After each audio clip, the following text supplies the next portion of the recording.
Sik, aja kesusu. Aja kesusu piye? Kene aku sak sik matur, gentenan. Gentenan, wis ta mundura. Oh iya, iya. Ning ora gawe masalah lho, Kong. Ora iki mung genahke kok. Heeh. Nek ora tak genahke ndak rampung-rampung. Ya. Oh iki goblok kok ora. Mundur ana? Ya, mundur. Ning aku wis weling karo kowe aja gawe masalah. Ora, aku mung arep takon karo Sinuwun Prabu Darmakusuma. Ya.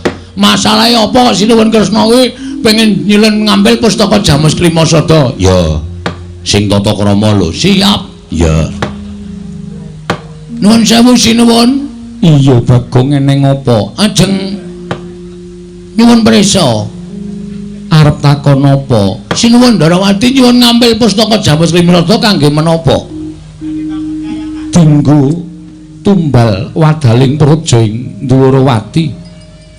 Ingkang wigati bakal kinarya tumbal wadaling praja Bagong. Nuwun sewu, kok nggo tumbal Ndarawati kenging napa? Kena pagebluk. Akeh kawula ingkang esuk lara sore mati, sore lara esuk ketiwasan Bagong.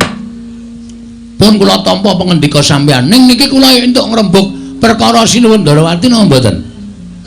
Ya wis sakarepmu Panakawan. Nek entuk ajeng kula jelaske. Ning nek mboten apa-apa, kula nyuwun palilahipun Sinuwun Prabu Darmakusuma.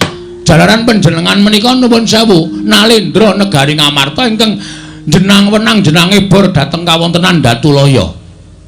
Sira arep matur apa, Bagong? Namung atur keterangan.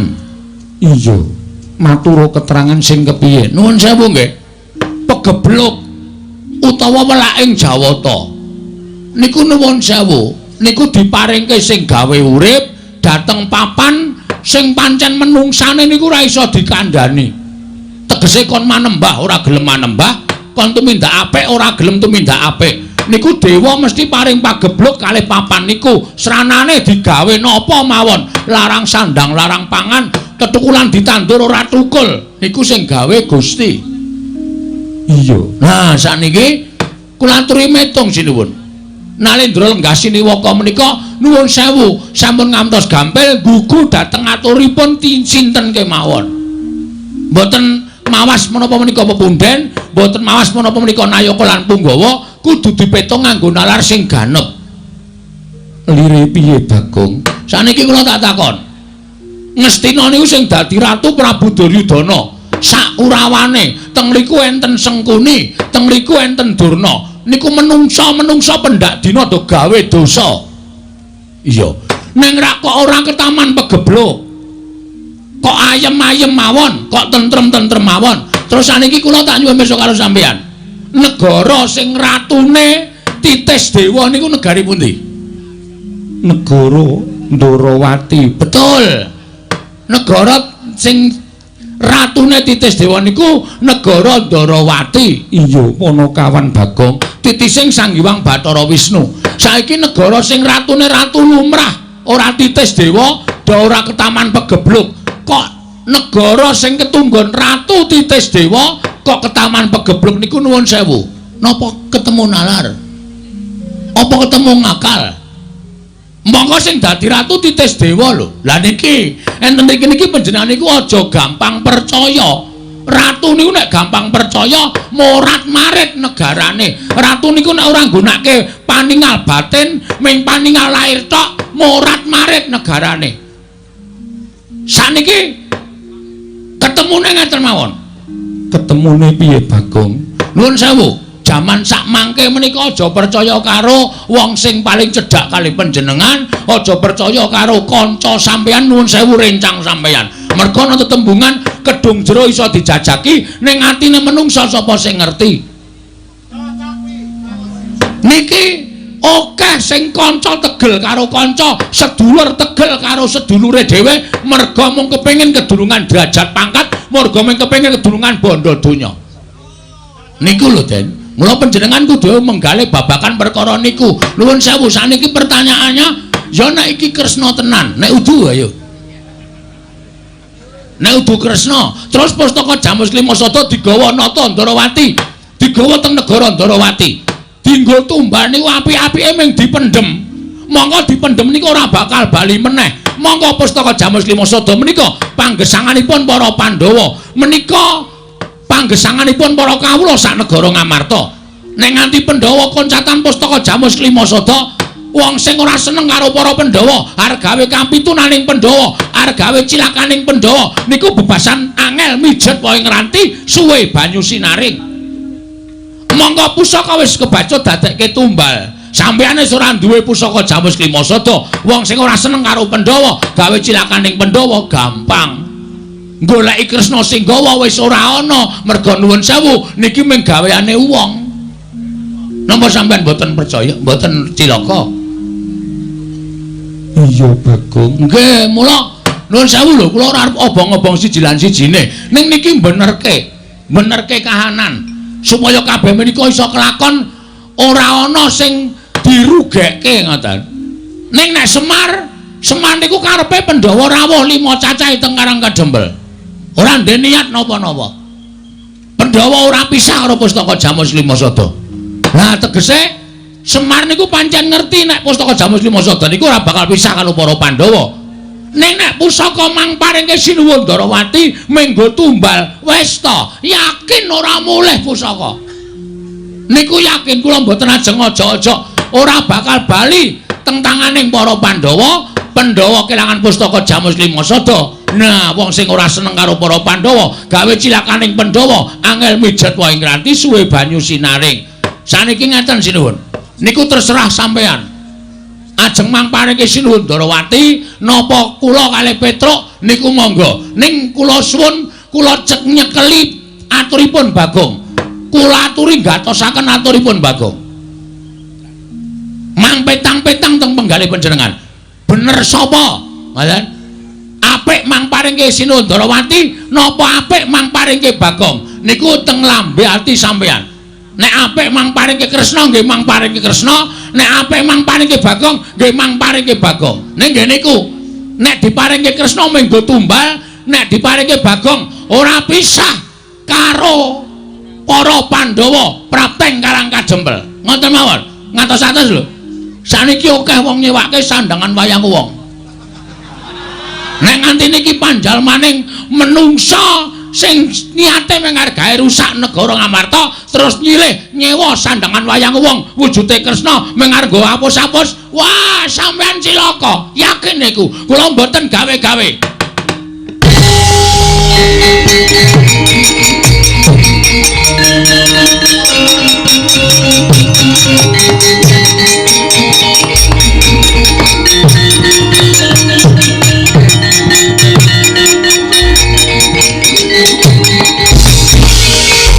Maring jajalan Sukertaning bawuh iblis lanat.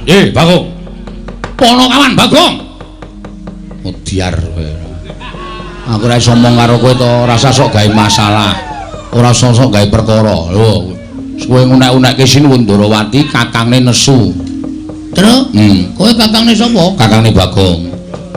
Kakangne nesu kok kakangku ora nesu. Anggo ngopo aku nesu ngewangi karo kowe? Dewangi to. Ponokan Bagong. Wonten dawuh. Aku tak takon karo kowe gage wangsul ngopi takon kok pertitis. Derajatmu ya apa? Derajatmu ya apa? Batur, kok ngene kok ratu. Nggih batur lah ya Ponokawan. Ponokawan ki papane ngendi? Teng isor. Kula menika namung kere. Kula menika namung Gedibal 17. Ing atase derajatmu ki wing batur kok dlangap-dlangap ucap Undrawini kaya grojogan. Kowe wani nyes Maranata Darawati kuwi adikku lanang. Terus. Wah aku diwangi terus. Aku suwe-suwe tratapane. Terus wae wangsulan ora apa-apa. Nuwun sewu, kula niku mboten ajeng wantun, kula niku mung nglereske. Kula niku mung benerke, ning cocok mboten. Nek pustaka Jamus Lima Sada niku ajeng dipetha teng Darawati nggo tumbal niku men dipendhem. Nggih to? Monggo nek dipendhem niku ora bali. Kula ngemutke Sinuwun Prabu Darmakusuma aja nganti gampang maringake pustaka Jamus Lima Sada. Napa kula ngenten iki salah? Salah. Salah kula nggih napa? Kowe salah ora nyawang karo derajatmu. Nuwun sewu, Mas. Saniki kula tak takon, sampeyan iku titahe sapa? Titahe sing gawe urip. Kula ya titahe sing gawe urip. Kowe karo aku ki padha, Mas. Sing bedake mung derajat karo pangkat. Ngoten. Nek di mata Tuhan kita itu sama.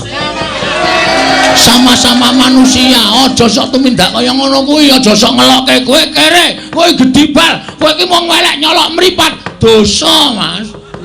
Tandane dosa sampean aja gagas kaya ngene iki, aja ngunekke kawula sing elek kaya ngene iki, aja ngunekke kawula sing ringkih kaya ngene iki. Sampeyan iso dadi ratu niku mergo tak coblos rai sampean. Gong, kowe le omong malah dadi masalah iki. Cerewet kowe meno. Untal dasmu sisan. Kone wangi ora gelem malah meden-medeni wis kowe tengok. Ala denane bacut wani ya bacut nyemplung kali. Wis terus ya mung kari ndodok. Lho. Kok mung kari ndodok piye ora? Jamane ngunanake karo Bagong kleru. Napa kula kluput, kula ngemutke ratu Gusti kula. Napa kula kleru, kula ngemutke ratu Gusti kula. Prabu Puntadewa niku ratu Gusti kula. Nek ratu Gusti kula enten napa-napa nganti cilik lara gedhe mboten wonten terus sing mbayari kula ben sasi sapa? Kula wajib ngemutke ratu Gusti kula sing kleru. Apa kaya ngene iki dianggep salah? Salah perkara derajat pangkat, derajate nggo endi, pangkate nggo endi? Kula takon karo sampean. Sapa-sapa arep digetak, sapa-sapa arep digetak. Dumeh dadi ratu galak. Tangger iki wis saiki ayo. Muni ya. Ombo-ombonan cangkem. Ombo cangkemku kasih. Sero suaraku wong. Lho ora lho iki tenanan. Sing tau nek kowe meneng wae kok kakangne nesu-nesu iki ngopo? Mergo aku tresna karo adikku lanang. Terus? Kowe tresna ora karo aku? Nek kowe tresna kowe muni ngono iki, Tru. Men aku marem, Tru. Amoh, oh setan iki. Ora gelem muni to? Ora. Kowe wani ngasmane Kyai Prabu Ndrawati padha karo wani karo Nata Mandura Prabu Baladewa. Kowe wani ngelari dadane Kyai Prabu Ndrawati padha karo wani karo Nata Mandura Prabu Baladewa. Kowe ngilo karo kahananmu. Ing ngatasi Semar lan bangun kayangan iki Semar iki derajate apa jiwa aku tak takon. Semar iki derajate apa? Aku tak takon kok wani bangun kayangan. Kowe ora gagas to, kowe iki ora ngerti sejarah iki, Mas. Lho, kowe ora basa karo aku, tak basanono wong sampeyan wis ora ngajeni karo aku. Sampeyan karep dadi Nalendra, nek karo para kawula ngajenono. Kowe aja gleleng dadi ratu kowe. Kowe aja gaya dume lungguh kursi sing dhuwur. Ning aku nek gelem nglumpukke masyarakat tak jak demo telung kejeping paningal rubuh saka kursimu kowe. Aja sangunek-unekke masyarakat cilik kaya ngene iki tandani. Sampeyan iso gedhangkrang sila tumpang ning kursi iki mergo tak coblos, mbaya sembodo. Biyen sampeyan ling beseli aku pira tok kon dadi tim sukses, ha? Karo tok janjen-janjeni kene iki sesuk tak bangun aspal, tak aspal kene esuk tak cor, kene esuk tak nehi toilet. Kabeh ya mung telek. Nek magang iki kaya janjine kaya dara kekalangane nek wis dadi lali micek mripate. Wong sabar, Gong. Ora sabar, ana ngene iki. Ora wedi lho sawa-sawa terus. Ya wis. Aja tak eleke. Ya. Aku mele to. Lah ya engko gampang. Kanggo bengok-bengok sedelo wis ning krujuk ya wonten. Ya rasa bengok-bengok ora. Mau mangan urang. Oh. Glepunge tok ya ora apa-apa.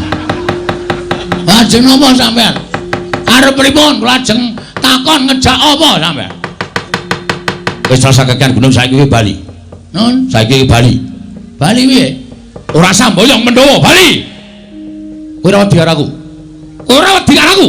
Yen nganti aku iku nesu, ana para kawan tak glantang tenggala, kowe mati. Salah, sampean salah. Salah, Mas. Pati uripe Bagong ora ning tangane Baladewa. Apa kowe punakane sing gawe urip apa piye? Hah? Mulane aku nang ndi-ndi iki ora tau klamben, mergo aku wong ora tau wedi mati. Mati uripe manungsa iki ora gumantung karo kahanan apa wae, ning gumantung karo sing gawe urip.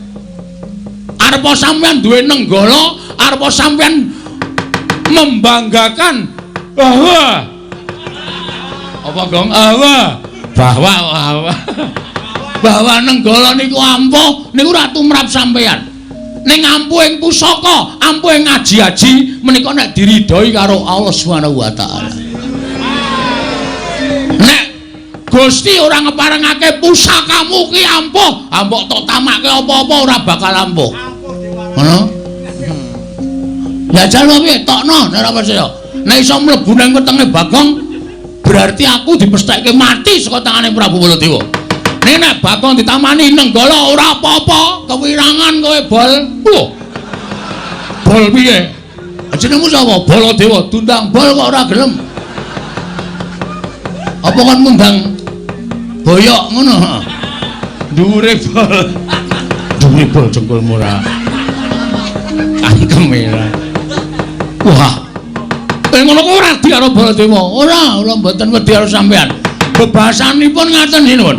Sak kranjang koprak ngendikaning Prabu Baladewa, kula lebetke kuping kiwa tak tokke kuping tengen. Ning sekelima ngendikaning Sinul Prabu Duryudana. Lho. Puntadewa Gong. Wah, Puntadewa lali. Bakal kula agem. Badhe kula agem lan badhe kula estaaken dawuhipun. Parap resmaning jajalaran. Yen ngono cetha kowe wani karo Baladewa. Cetha kowe wani karo Baladewa. Wis kowe saiki bali kono karo bapakmu. Bapakmu iki kon eling, bapakmu iki kon mulat karo kahanane. Bapakmu ki wong sekeng, bapakmu ki wong ora duwe. Kok arep bangun kayangan iki gablek apa? Mbok kon ngilo karo cengele. Mbok kon ngilo karo kahanane. Bapakmu ki wong mlarat kok bangun kayangan ki ora ndelok karo kahanane bapakmu kuwi.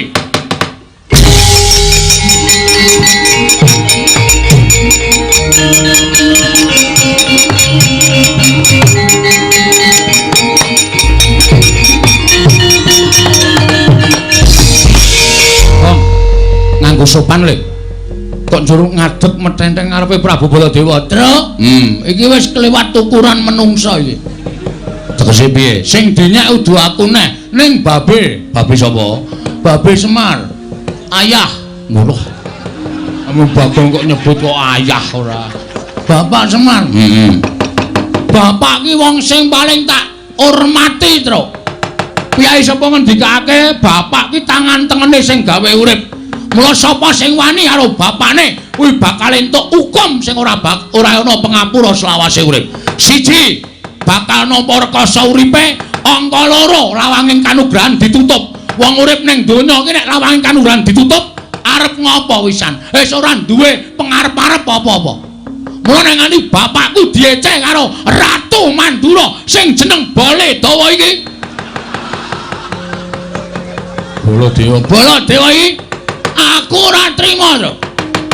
Gong iki malah dadi geger kriwikan, dadi grojokan, geguyut, dadi tangisan. Nek kowe ra wani mulya.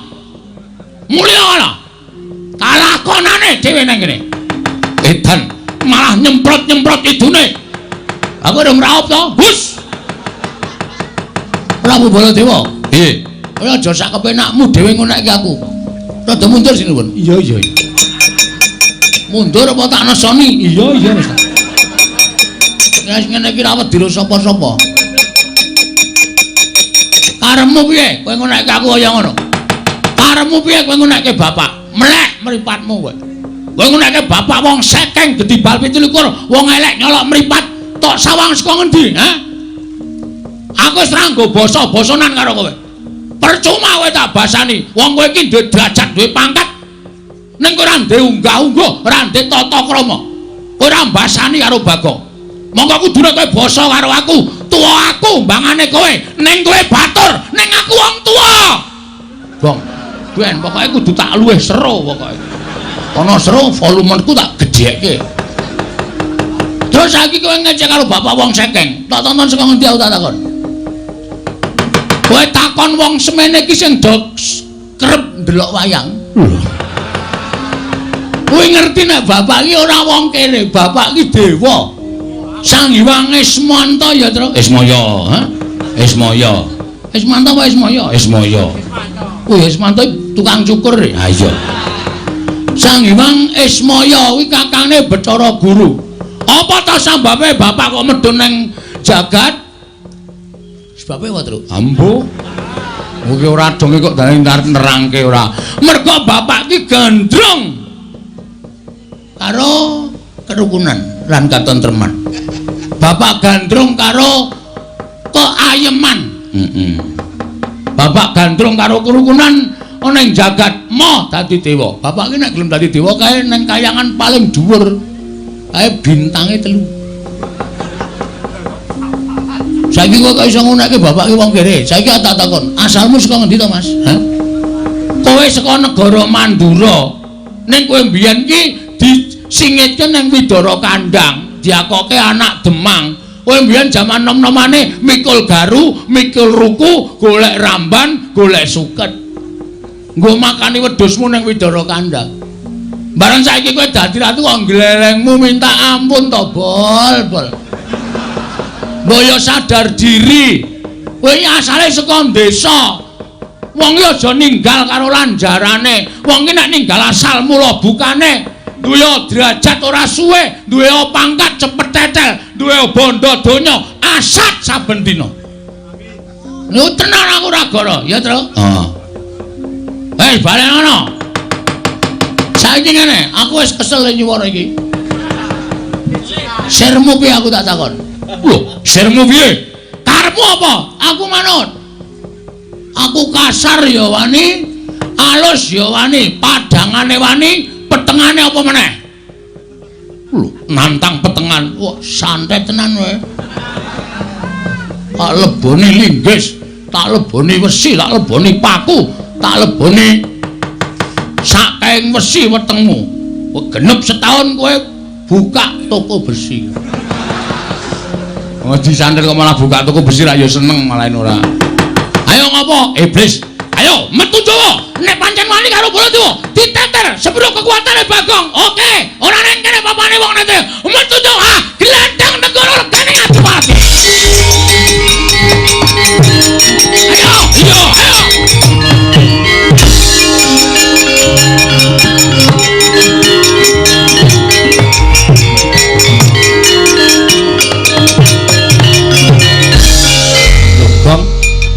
Balik meneh. Aku meng nyaut cagak kuwi mau apa? Sek mubeng ngono kuwi. Heeh. Wah angel ngene kon mikir ya, Tru. Heeh. Ora paham? Heeh. Bagong piye kabul kawusanane? Kula tak metu mawon mungsuh Prabu Baladewa. Lha kok ora sida matur. Wis lak jame mungkin ndak dikira kewengen iki wis setengah 12 Tru. Ayo ngoyak Baladewa kok malah nang kono yo.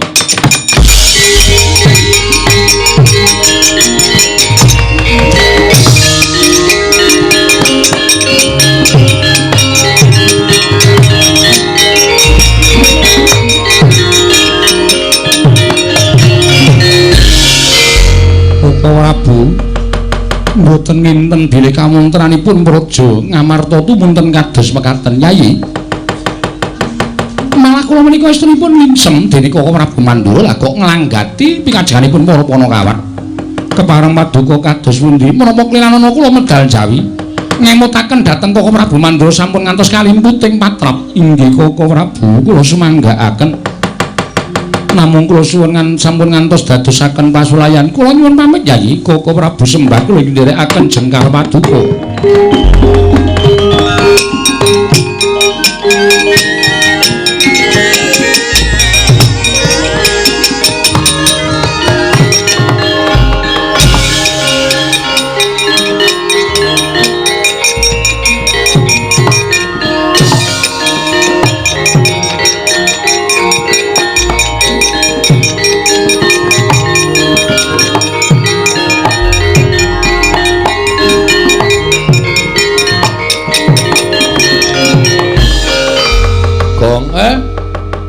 Apike supaya aja nganti dawe gegeran.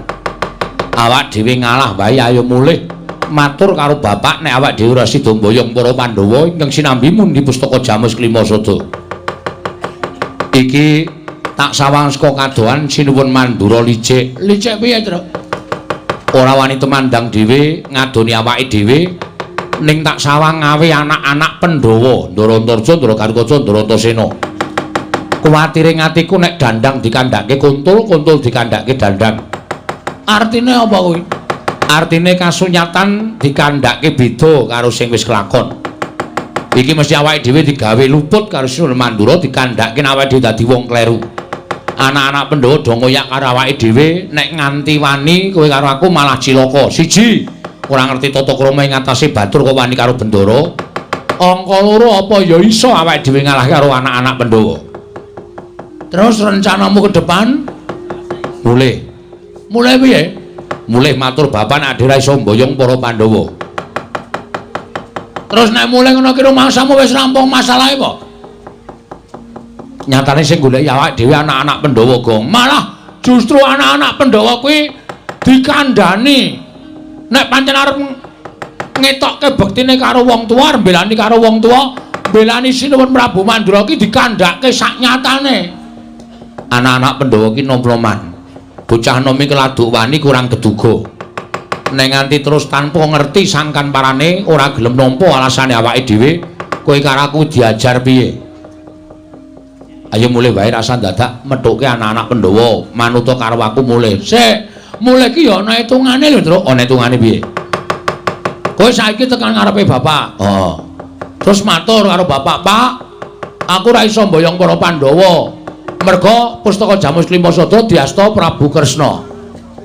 Terus saiki aku tak takon, "Bapak nampa aturmu sing kaya ngono kuwi iki gelo apa ora?" Gelo, mesti gelo. Nah, mongko kowe ngerti to watake bapak? Semar kae ora iso didelok kanthi netra waloka, Truk. Semar kae ora iso ditonton nganggo mripat sing lumrah. Mripat sing lumrah piye? Semar ki nangis durung karuan atine sedih, Semar ki guyu durung karuan atine seneng. Nek tok nganti tok lapori, "Pak, aku ora iso mboyong para Pandhawa." Semar meng mesem ning atine keloro-loro. Petruk anak sing dipengpengke kok ora iso mboyong para Pandhawa. Percuma utusan kowe karo aku tekan negara Ngamarta. Terus gelo atine bapak ki dingu nganti tekan bapak ora ana. Ayo bayangno. Kowe anak sing durhaka kowe. Kowe ora iso mituruti karepe wong tuwa, anak sing durhaka. Nek aku mituruti karepe wong tuwa, maju musuh anak-anak Pandhawa, aku mati. Luwih becik mati bangane kowe urip ora iso ngabekti karo wong tuwa. Ngono ya, Le. Ana cara aku, Truk, mulih wirang. Ning nang kene bakal tekaning pati. Aku trimo nang kene. Mergo hitung aku wirang karo mati, nek aku milih mati. Kok iso ngono? Ha iya no. Wirang ki ora bakal ilang selawase urip. Arep wis suwe nggone tumindak ala, raine iki duwe sastra wirang. Saiki wis ora kelingan. Ning nek kelingan dielingke karo sanak kadang sedulur bakal wirang meneh. Wirang ki ora bakal ilang selawase urip. Ning nek mati wis karunane ora ngrasake apa-apa.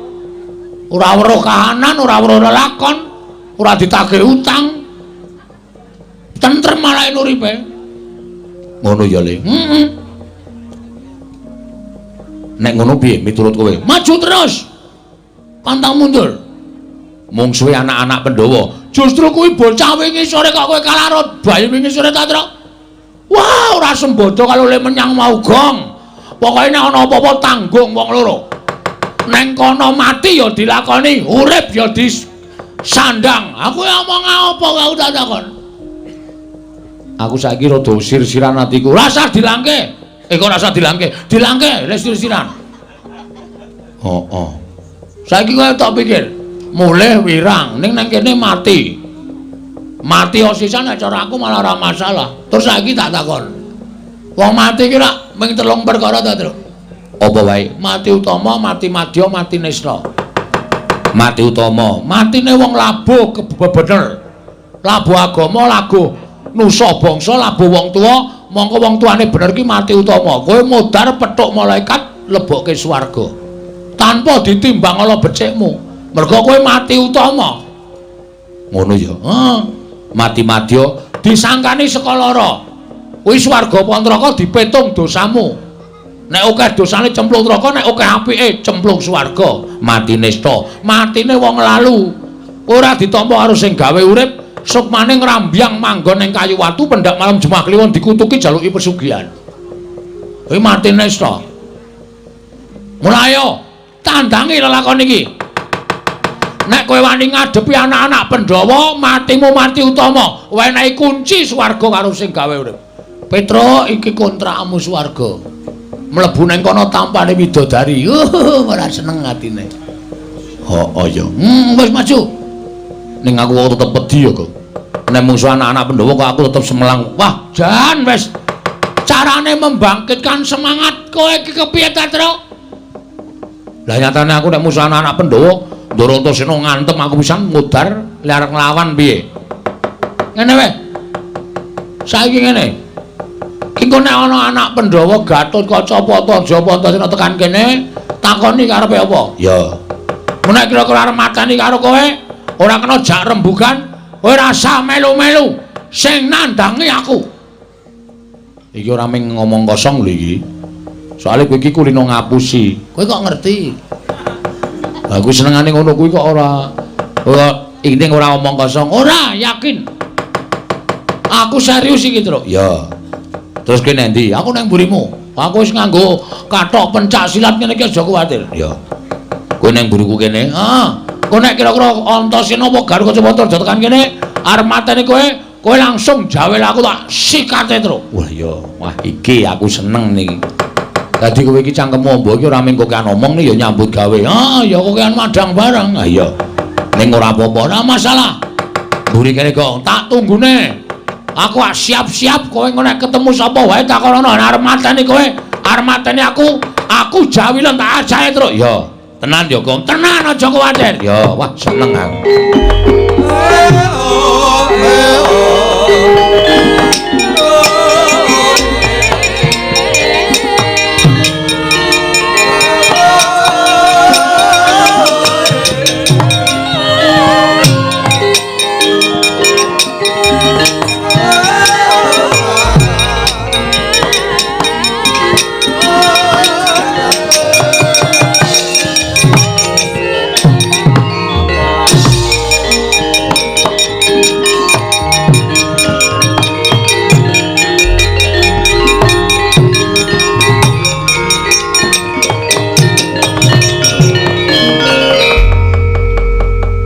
Tinututi lamun katututan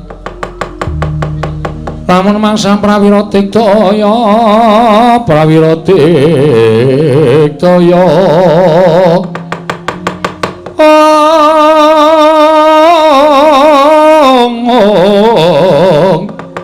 ora ngono magawe gelari rawang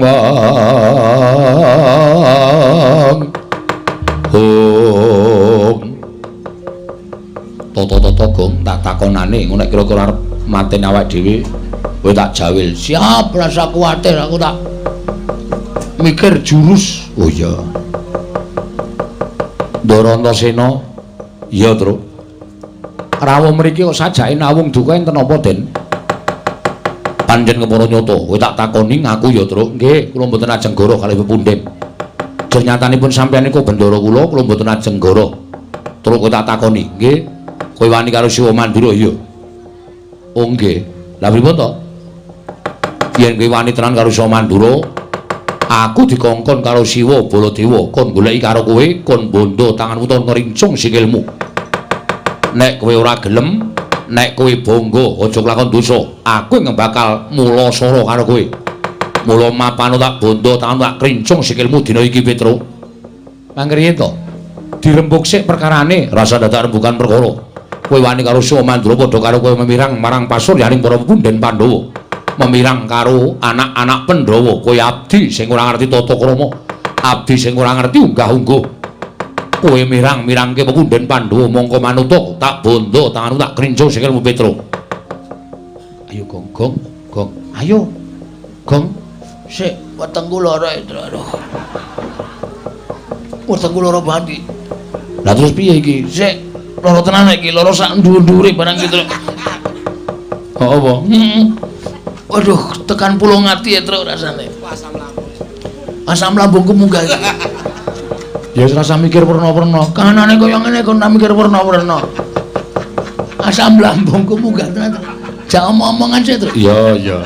Mun wis mari tak gebukane. Iya. Siap lho Nina, siap. Mangriyen, Den. Perkara kula ajeng mangcekel monggo ning nuwun sewu.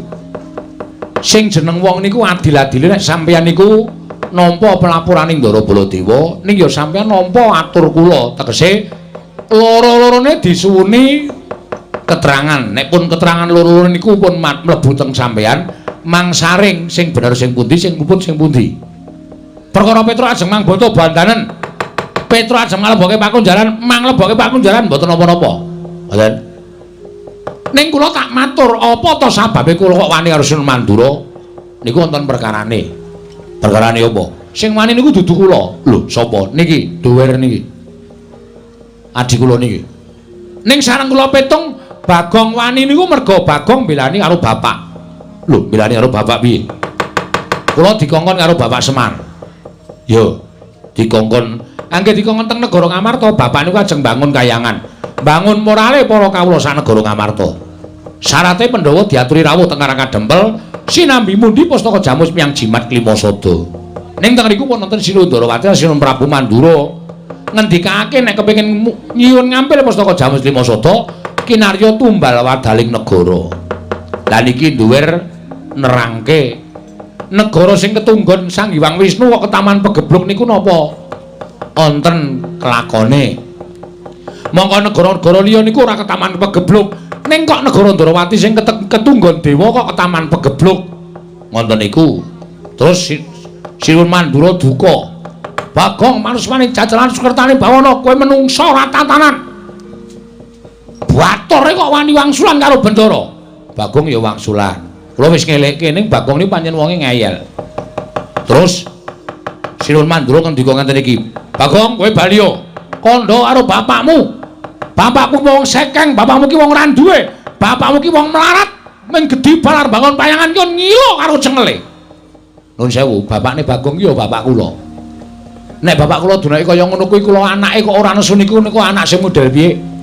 Nek ngonekke Petruk ngonekke Bagong ora masalah. Nek tekan bapak kula padha karo kudu mbelani bapak. Saniki kula tak takon, sampeyan tak unekke, "Eh Antasena, kowe anake Werkudara wong dlogak-dlogok ora iso ndodok. Nesu ora?" "Aku nesu Petruk." "Nah padha kula ya nesu. Kula niku mergo dianak-anake karo bapak. Lek kula wani karo Prabu Baladewa niku mergo kula bapak kula dicecamah dening Prabu Baladewa. Nek Prabu Baladewa ora nyenggol karo bapak, tangeh kula ajeng wani karo Prabu Baladewa. Mboten ajeng wani. Sing kula waneni niku sipate, mboten kok Baladewane." "Oh ngono." "Nggih." "Wah, nek tak hitung-hitung kok bener kowe mbangane Prabu Baladewa, Truk. Lah kene iso menggalih. Bejo kowe rung tak cekel. Nek tak cekel apa aku ora dosa karo kowe?" "Nah, ngoten niku lho, Kyai Nom niku aja grusak-grusu ning dipetung. Belajar gelar, belajar gulung. Men aja keseluruh dalan sing kleru. Aku njaluk ngapura ya, Truk. Tiba padha-padha mboten apa-apa." "Wis mari, Truk. Lumayan mari iki, Truk. Wis ora lara, ora. Engko lara meneh. Ora. Wong anggere muni ana apa-apa kok lara nek aman kok waras." "Heeh, karo watakku ngono kuwi." "Piye disikat saiki apa piye?" "Oh, sike. Wis rampung masalahe kok disikat." "Lho, wis teluk kono." "Ora teluk, mergo tak rembug." "Oh ya wis teruske rembugane." "Ya." "Sikat saiki, Truk." Ora. Iki ming tanganku kumlawe men kena wetengmu kok. Tak ora nek njawil. Ning terus pripun? Ning kowe aja seneng-seneng. Kok kula entuk seneng-seneng sing tekan kene ora ming aku. Sinten? Kakang Garukaca, Kakang Antarja. Nek aku iso dijak rembugan apik-apik, nek Kakang Garukaca, Kakang Antarja ora iso dijak rembugan. Kowe kudu ngati-ati. Waduh. Berarti niki mengke do tekan iki. Iya, goleki kowe bondo karo kowe. Waduh.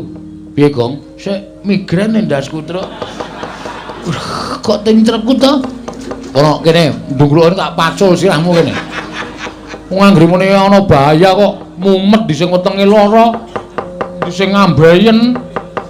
Anggere aman kok waras. Heeh, aku gumun. Gumun karo awakmu dhewe kuwi kok ora. Heeh.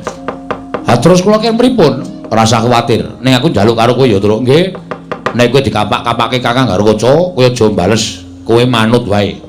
Atene modar. Garukaca niku otot kawat balung mesi. Uyuhe wedang kopi wis Gong, wis Gong, wis. Gong. Ya wis. Nggo neh. Adan, kula nek dipotro sirahe pripun? Ora usah wedi. Nek kowe lara tak tambani, nek mati tak uripke. Nganggo napa? Ki tak peres metu banyune. Banyu sungut iki iso nggo nambani wong lara nguripke wong mati. Kuwi lah ngono kok. Anu wae kon netrel. Ah dhewe sing nggawa malah ora wira-wiri lho. Nek didadel pripun? Sapa sing aku nedel? Bagong. Kene kok kepruke sirahe kene. Iki ora pasangan nih. Oh tak kira variasi ya. Variasi dengkulmu wedake mobil variasi ora. Wis ngono ya, Tru. Kowe aja wani. Kowe digapak-gapake manut ning kowe golek acara men Kakang Garwaca wedi karo kowe. Oh siap. Aku tak ambles bumi, nek kowe lara tak tambani, nek mati tak uripke. Mangke riyen. Nek sampeyan ambles bumi terus kula le nyeluk pripun wong kula ra iso ambles bumi kok. Bagong kon gendruk lemah ping 3. Oh nggih, nggih. Engko aku metu. Oh nggih, siap ya, Gong. Nah aku lara kowe gendruk lemah ping 3. Oke, nek perkara gendruke kok. Ndang. Dune ora kuwi ora gedruk lagu. Gedruk lemah ping 3. Oh iya. Wis ngono ya, Tru. Nggih. Aku tak ambles bumi. Oke. Wis Gong, pokoke beres awak dhewe bakal ora. Ngopo Bagong? Ming jajal kok, Mas. Asem ora. Angko nek digedruk ora metu? Ha iya. Tiwas ning gedruk mempeng ora metu to? Lah ya isin aku. Ha iya. Wae dinteni nang ngene terus karo kanca, Gong. Heeh. Mbok kowe ganti sing biasa wae kono, Gong. Sing Bagong biar. Ah ora. Aku nganggo iki wae sumuk banget ya awane. Adem kaya ngene kok sumuk. Sumuk aku. Oh iya.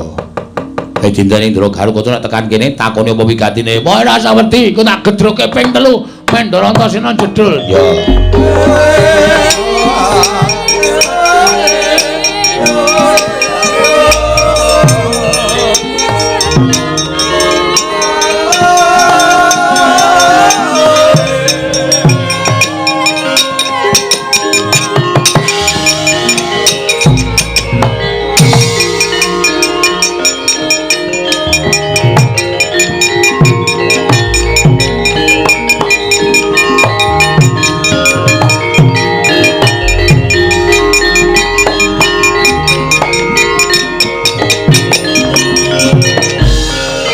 Kototian Gatotkaca kinon mapak karka suta teka pira Kresna Parata maneher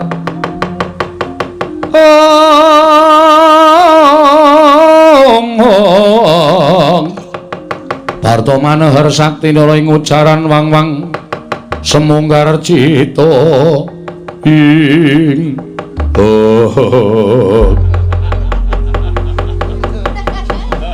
Ndara Gatotkaca. Iya, Petro. Wonten apa karo rawuh mriki? Petro, Nun. Aku tekan kene pancen goleki karo kowe. Nek pun kepanggih, aku tak takon karo kowe Wangsulana, nggih. Kowe wani karo Sya Mandura ya. Oh, nggih. Leres. Lah pripun to? Didhawuhi dening Sya Mandura, Gatotkaca golek ana menyang ngendi papane Petruk. Yen ora gelem bali, yen perlu sampurnakno, Petruk wis wani ngina karo wong Mandura. Wani gawe wiranging para punden Pandhawa, teka derajate Petruk wani karo Baladewa. Petruk, Nun.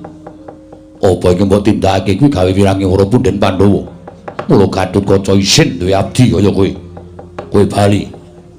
Nek kula purun wangsul, benah awakmu. Nek mboten purun wangsul, mapano. Apancat pundhakmu tak gembol dasmu dina iki, Petruk. Jaja muntap lir kretap duka yayasinipe. Netra kocak ngundar andir. Oh. Nun sewu Den. Pangandika sampeyan sing keri dhewe niki wau kok teng ati kula rasane lara banget. Pangandika sampeyan sing keri dhewe niku. Teng ati kula rasane kok larane ra jamak-jamak.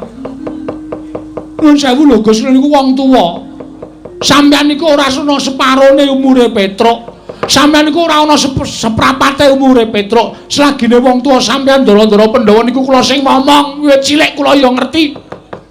Dewasane Ndara Pandhawa, Sinuwun Puntadewa, Ndara Werkudara, Ndara Janaka, Ndara Krasdewa niku ora tau nyuarani elek karo Petruk. Lah kok sampeyan bayi wingi sore? Sampeyan mentolo ngunekke Petruk, Petruk pancat pundakmu, tak gembol ndasmu. Kula niki wong tuwa ya. Ya niki wong tuwa. Kok malah nangis, Truk? Cerewet meneng wae kowe. Kula niki wong gerang. Umur kula wis pinten-pinten abad. Kula niku ora tau disuarani elek karo sapa wae. Nek sampean pancen mentolo pateni Petro mang pateni. Lha sak dadak kok kan gunem. Mang pateni mboten apa-apa. Nggo mang potol sirah kula. Mang potol Den. Kula percaya sampean iso wong sampean niku satriya sekti, satriya digdaya. Sampean tau dadi dijedi teng Kawah Candra Dimuka. Sing ngetutke sapa? Kula teng pinggir kawah. Nganti sarung kula kobong. Mergo kula ngetutke sampean, kula tau njaluk ijol, ora tau. Niki netepi kewajiban kanthi lahir batin. Ning bareng dewasa sampean mung dilapori karo Prabu Baladewa. Nek Petruk tumindak kaya ngene ora gelem nampa keterangane Petruk. Kok terus ajeng mentolo mateni karo Petruk. Mboten napa-napa. Mboten napa-napa mang mateni Petruk. Santai wae ta, Truk, santai wae. Rasa ngrekoso ta, Truk. Suarane dinggu sesuk bengi, sesuke bengi. Lho ati kula nek cara sampean kaya ngeten iki. Nggo mang pateni kula. Mang pateni pun mang potol. Mang potol niki kula dradrakane tenggen guru niki. Nek sampean mateni karo Petruk, nyawane Petruk munggah teng kayangan, teng swarga ketemu karo Prabu Pandu. Sampeyan ngerti Prabu Pandu sapa? Kanjeng Hyang. Nah, kene paham. Prabu Pandu takon karo Petruk, Petruk kok wis mati? Nggih, pun tek batrene. Sapa sing mateni, Truk? Sing mateni putu sampean. Lho, putuku sapa? Anake Ndara Werkudara sing nami Raden Gatotkaca. Kowe salah apa? Kula mboten salah, kula mboten kleru. Yen ngono putuku Gatotkaca sing kleru tak golekane menungsane. Yakin niku kejadian kaya ngeten niku. Merga Prabu Pandu simbah sampeyan niku arepa ratu ning jagat, ning tresna karo Petruk, ora tau nyuarani karo Petruk, Ndara. Yes.